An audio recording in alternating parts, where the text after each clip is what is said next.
নমস্কার, কলিস cooking with লাইফস্টাইলে আপনাদের অনেক অনেক স্বাগত জানাই। আজকে আমি আপনাদের সামনে লাউ শাকের বা লাউ পাতার এমন একটি রেসিপি করে দেখাবো, যে রেসিপিটি প্রত্যেক বাঙালির ঘরে কিন্তু প্রায়শই হয়ে থাকে। আর প্রত্যেক বাঙালি কিন্তু এই রেসিপিটি ভীষণ পছন্দ করে। আর এরকম একটি লাউ শাক বা লাউ পাতার রেসিপি যদি থাকে, গরম গরম ভাত এক থালা এই দিয়েই খেয়ে নিতে পারবেন। এতটা সুস্বাদু হয় আর এতটাই ভালো লাগে খেতে। তো চলুন দেরি না করে রেসিপিটি শুরু করা যাক। তো বন্ধুরা, এখানে আমি লাউ শাক বা লাউ পাতা নিয়ে নিয়েছি। আর লাউ পাতাগুলো ভীষণ কচি, আর কচি লাউ পাতা দিয়ে কিন্তু এই রেসিপিটা খেতে বেশি ভালো লাগে।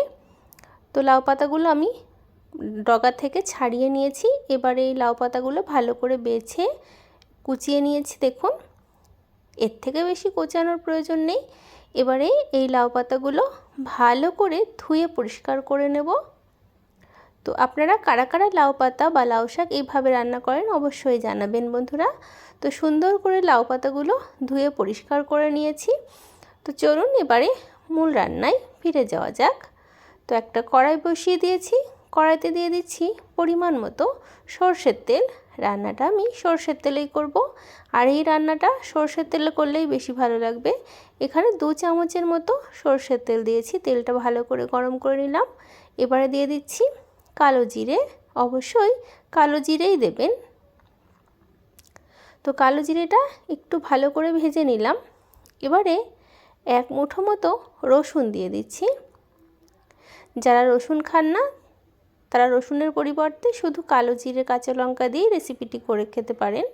তো রসুনটা কয়েক সেকেন্ড একটু লাল লাল করে ভেজে নেব। এরপরে 1 মুঠো কাঁচা লঙ্কা দিয়ে দিচ্ছি। আর এই রেসিপিটা ঝাল ঝাল হলেই কিন্তু খেতে গরম ভাতে দুর্দান্ত লাগে। লঙ্কাটা কয়েক সেকেন্ড একটু ভেজে নিলাম। তারপরে কুচিয়ে ধুয়ে রাখা লাউ শাক বা লাউ পাতা দিয়ে দিলাম। এখন লাউ পাতা দেখে মনে হচ্ছে এক কড়াই, কিন্তু রান্নার পরে একদম কমে যাবে যখন শাকগুলো বা পাতাগুলো নরম হয়ে যাবে। তো সমস্ত পাতাগুলো দিয়ে দিচ্ছি আমি।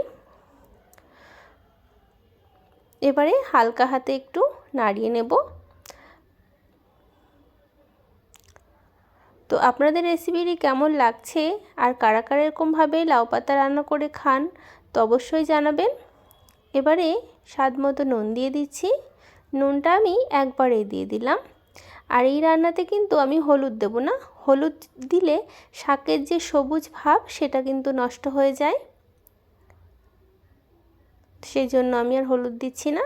তো নুন দিয়ে নাড়াচাড়া করতে করতে শাক কিন্তু অনেকটাই কমে আসবে। আর এই লাউ শাক থেকে জলও ছাড়বে, এক্সট্রা করে আর জল দেওয়ার প্রয়োজন পড়বে না। এবারে ঢাকা দিয়ে রেখে দিলাম যতক্ষণ না লাউ শাক ভালো মতো নরম হয়ে যাচ্ছে। ঢাকনাটা কিছুক্ষণ পরে তুলে নিলাম। আর কতটা জল বেরিয়েছে দেখুন বন্ধুরা।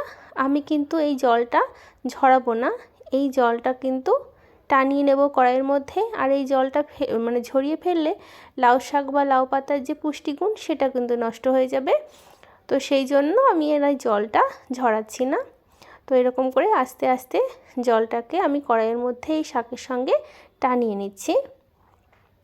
তো বন্ধুরা, আপনাদের যদি আমার এই লাউ পাতার বাটার রেসিপিটি ভালো লাগে, তাহলে অবশ্যই লাইক শেয়ার কমেন্ট সাবস্ক্রাইব করে পাশের বেল আইকনটা প্রেস করতে একদমই ভুলবেন না। আর কেমন লাগলো আপনাদের মতামতটাও কিন্তু জানাবেন। তো জল কিন্তু অনেকটাই টেনে এসেছে। তো আরেকটু টান টান করে ভাজা ভাজা করে লাউ পাতাগুলো ভেজে নেব। আর যে কোনো বাটা বা ভর্তা একটু যদি ঝাল ঝাল হয় তাহলে কিন্তু খেতে বেশি ভালো লাগে। তবে বন্ধুরা, আপনারা আপনাদের টেস্ট অনুযায়ী লঙ্কা ব্যবহার করে নেবেন।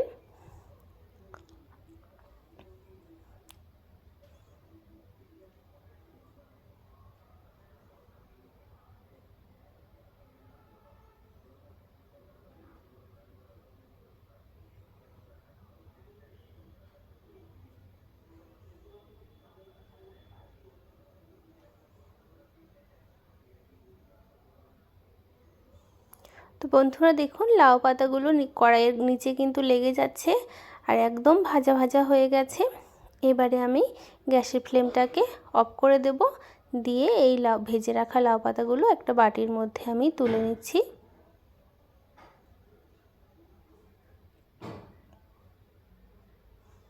তো সমস্ত লাউ পাতা আমার তোলা হয়ে গেছে, এবারে বেটে নিয়ে ফিরে আসব।